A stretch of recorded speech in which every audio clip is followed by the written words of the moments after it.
Watch this.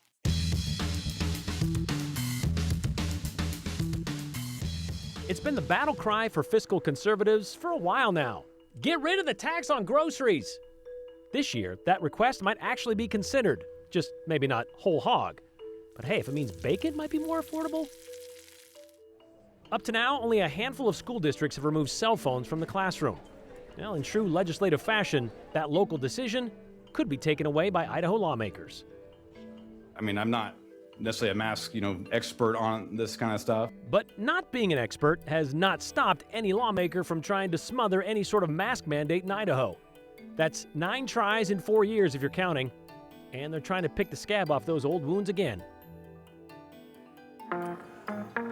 State of Idaho has had a tax on groceries since 1965, when we imposed the state's ever first sales tax at 3%. It was across the board, didn't really eliminate anything. We've had a tax credit since the same time, only then it was called an income tax credit, and it was only $10.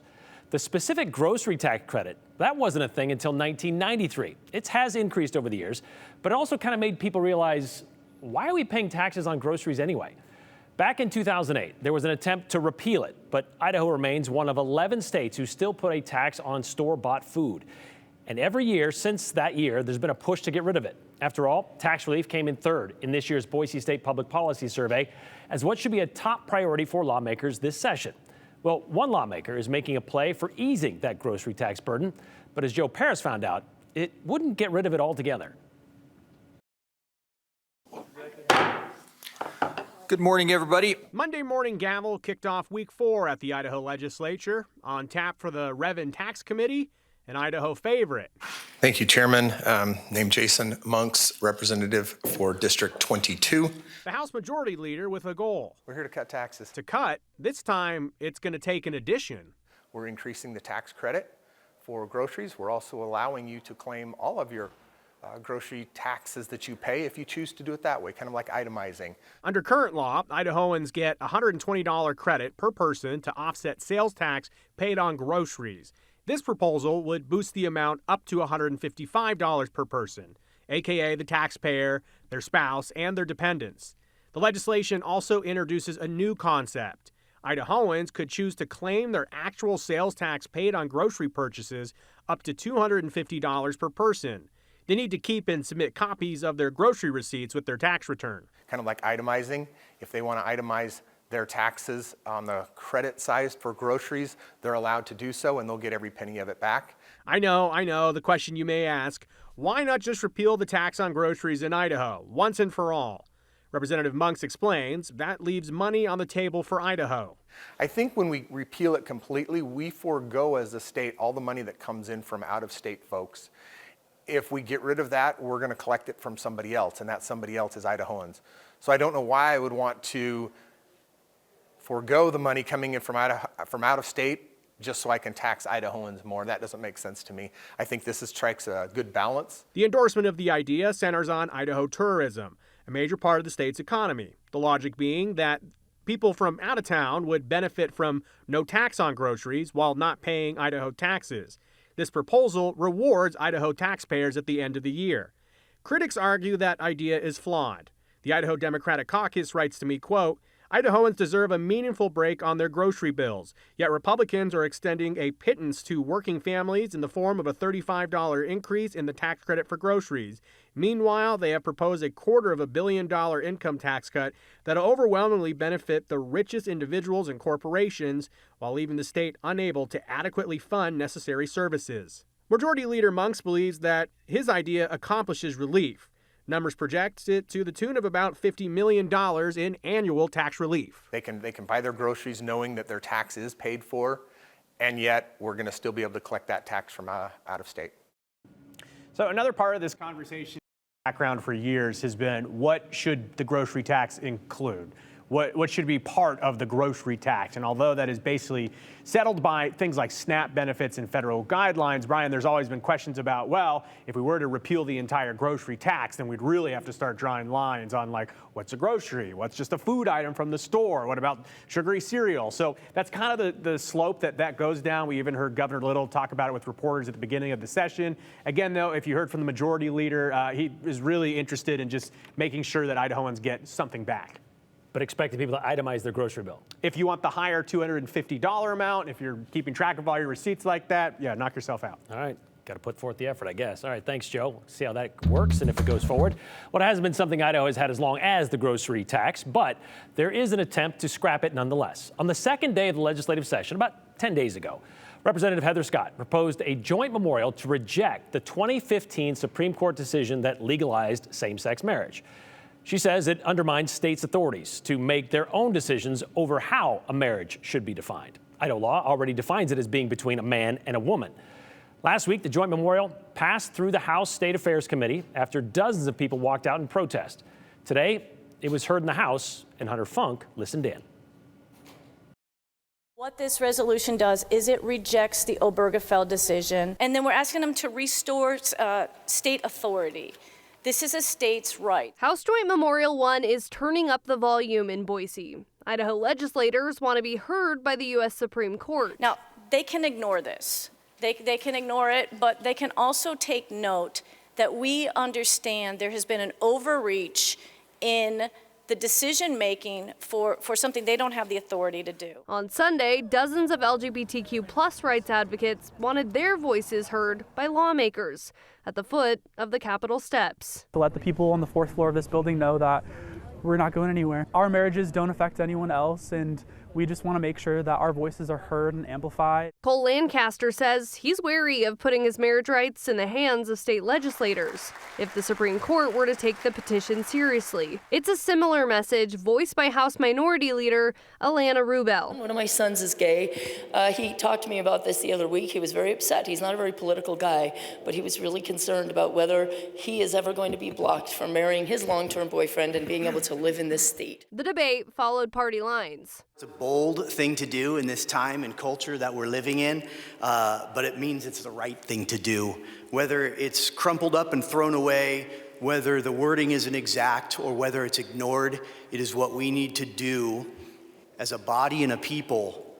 This is just a letter. It has no force of law. The courts are going to toss it in the trash. It really accomplishes nothing.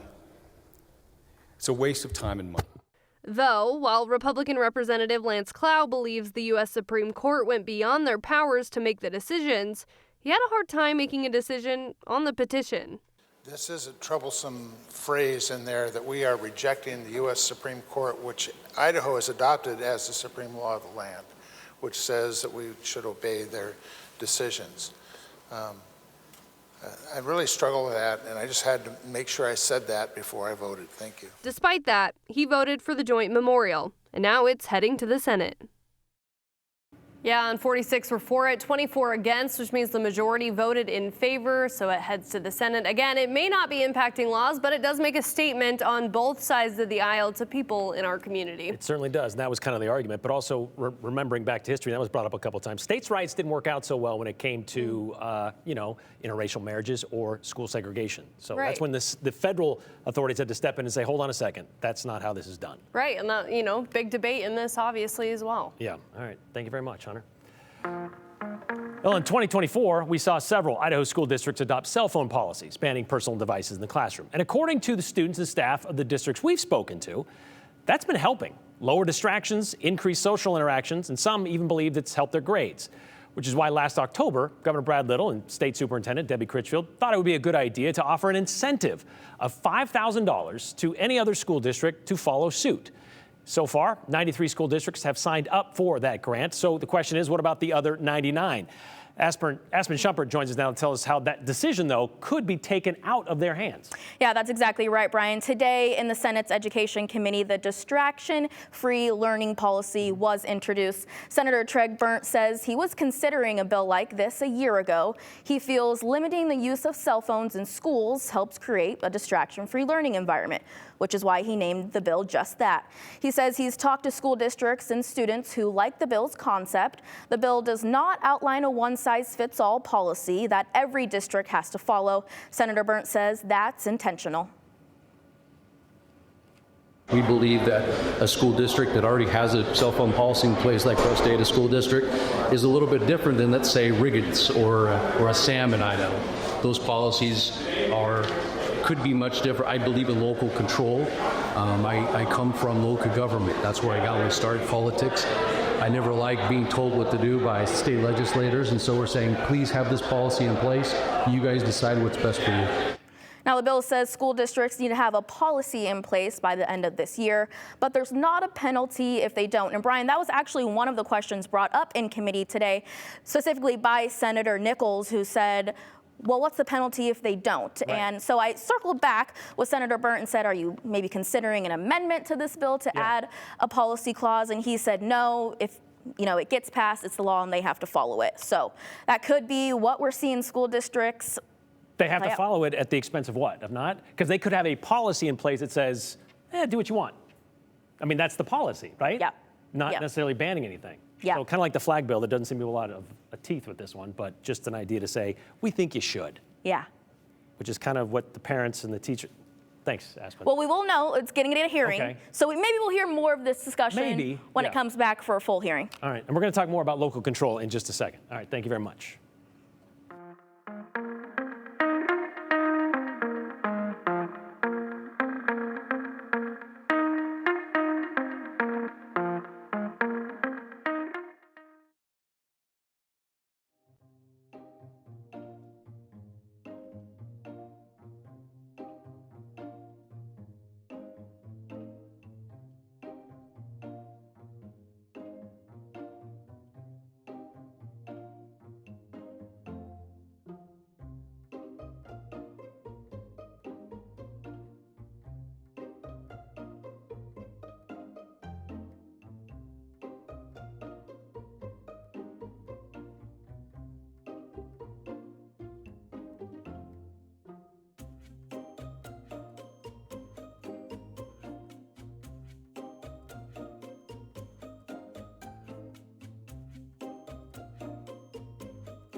Mr. Chairman, let me be right up front with you today. House Bill 32 is probably the best bill you're going to hear all year. Well, it likely won't be, but it might sound a bit like a broken record because it's a bill House State Affairs Chairman Brent Crane has heard many times before. I hold in my hand the 9 times Idaho lawmakers have tried to pass a ban on mask mandates dating back, well, to the peak of the pandemic. 4 times in 2021, 3 times in 2022. They took a breath in 2023, didn't try it then, but then they tried again 2 times in 2024. And of those 9 bills, 7 of them went through the House State Affairs Committee, of which Representative Crane has been chair. 5 of them were sponsored by former Republican Representative Kerry Hanks. 5 of those actually passed the full House, only to die on the Senate side. So here we are, again, nearly 2 years since the official end of the COVID pandemic, and the newly elected lawmaker from Horseshoe Bend, that'd be Representative Robert Beiswinger, he teamed up with Senator Brian Lenny because, well, maybe the 10th time is the charm. And Representative Beiswinger admitted there's nothing different from this bill and the 9 others. Nothing. The point is to prevent any government agency, that'd be state, county, or city, from issuing a face mask mandate in order to prevent or slow the spread of an infectious disease. And those who work in the medical field or with hazardous materials or in construction or food service where face coverings might be part of the job, well, they aren't subject to this bill, he said. Representative Beiswinger says government officials can still do their job to protect the health and welfare of the public. They can advise us, they can recommend us, they can suggest to us, they can have a conversation with us. Really, I'm just kind of asking they treat us like adults, that we can decide what we want to do with the information that's out there. Treat us like adults, because everyone was acting like adults during the pandemic, weren't they? Remember when there was a group on the State House steps burning masks and then encouraging the kids to do the same? But I digress. Representative Beiswinger went further to say the purpose of the bill is to prevent governments from enforcing mask mandates with fines and jail time, which was never a thing. I posted something up on Twitter, or X, I guess now, and he said that this is at a restaurant in Boise here, and they were threatened with jail time if they didn't enforce a mask mandate there, or $80,000 in fines against the restaurant. I would just guess that's a pretty serious fine for any restaurant. This claim might be something that would require some evidence, which was not presented, but it was on social media, so it must be true, right? However, you might remember we talked about this at the time. While several school districts across the state established mask mandates in their buildings, there was never, ever a statewide mask mandate. However, there was at one point in November of 2020, 10 counties and 7 cities that did have one. From Boundary County up north to Fremont in the east to Ada in the west, from Coeur d'Alene to Boise. Yet none of those mask mandates were ever enforced. Not by police, not by city officials, not by anyone in the business itself. I mean, they could try. Businesses and libraries could call the police if someone refused to wear a mask, but they would only be issued a trespassing citation if they refused to leave, or maybe they'd be arrested if they decided to put up a big fight. But then again, businesses were also allowed to set their own rules when it comes to masks. You may remember there was a statewide order issued once, right? When it came to masks. Remember this? May 27th, 2021. While Governor Brad Little was in Tennessee on governor business, then Lieutenant Governor Janice McGeachin signed an executive order banning mask mandates in Idaho, including schools. However, the very next day, Governor Little returned and rescinded that executive order, calling it an irresponsible, self-serving political stunt. He pointed out that order, signed without warning while he was out of state, runs contrary to a basic conservative principle: the government closest to the people governs best, calling the action an over-the-top executive action that amounts to tyranny, something we all oppose, he said, which is what former lawmaker, now executive director of the Association of Idaho Cities, Kelly Packer, pointed out today. Her organization unanimously opposes House Bill 32. The reason why is because you are blocking elected officials' authority to make decisions, informed decisions down the road on things we may not have any idea about. That's exactly where you found elected officials in 2020 and 2021. All of us, including here in this building, were dealing with an unknown. That's right. We were in the early months of a novel coronavirus worldwide pandemic, one that ultimately took more than 1 million American lives and nearly 6,000 Idahoans. Packer pointed out in 2020, remember, legislative session ended early, and in 2021 was allowed for remote testimony because, well, we just didn't know how else to handle it. In hindsight, you could make an argument on the efficacy of masks, which we certainly heard today, including how they actually harm people. There were Bible verses being quoted, and there was repeating of conspiracy theories. But as Kelly Packer made clear, why, if faced with another such situation, would you want to limit the tools to fight it off, especially at the local level? House Bill 32, the 10th mask mandate bill, passed through the State Affairs Committee with flying colors, and it awaits a debate on the House floor.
Did you feel it this morning? A little tremor centered in the center of Idaho made many people wondering what was happening.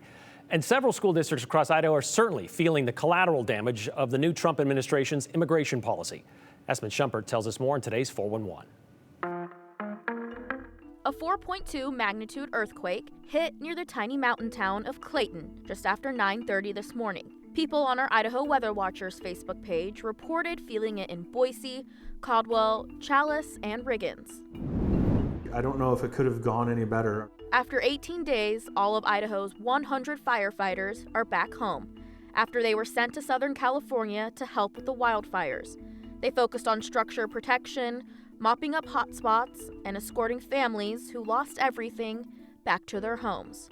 The firefighters are exhausted, but said the trip went as well as it could, with no injuries and safe travels. Both of the main California fires are 90% or more contained. Minidoka School District Superintendent sent a letter to staff and parents on Friday, addressing people's concerns over undocumented students following President Trump's executive order, allowing immigration and customs enforcement into schools and churches. The superintendent said they don't collect records of undocumented students and don't give out student records, and they don't let students leave with anyone who isn't an emergency contact. American Falls School District Superintendent sent out a similar letter on Saturday, adding they remain committed to a safe learning environment for all students in the U.S. and have counselors available for kids experiencing anxiety, stress, and fear. If you love babies, I want to hear you! Hundreds of people gathered at Julia Davis Park Saturday and marched to the steps of the Capitol for the March for Life. Once at the Capitol, they prayed, played music, and listened to a speaker talk about how Idaho is leading the nation in anti-abortion priorities. The rally was a week after the Idaho Women's March advocated for women's rights in Boise. Idaho Transportation Department unveiled their newly named snowplow today. Drumroll please, Clear-A-Pathra. An 8th grader at Hillside Junior High in Boise came up with the name. They were one of 2 winners of ITD's Name a Snowplow competition. The other winner was No More Mr. Ice Guy from an 8th grader at Fairmont Junior High in Boise. Now we'll see if we ever get any snow in the valley to use them. And that's the 411 on the 208. I'm Espen Schumpert.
All right, a lot of comments today. Again, thank you very much for sending those in. Of course, that same number, 321-5614, also gives us a voicemail if you'd like to leave that instead. Let's get to your messages, though, from today. This one from Linda.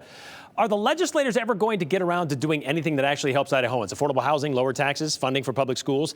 I believe the funding for public schools is going on right now. They have to go through these budget meetings. Lower taxes, well, that would be the grocery tax bill, right? The repealing of that, or at least getting rid of some of that. Increasing the grocery tax credit is one of the smartest ideas I've heard so far this year.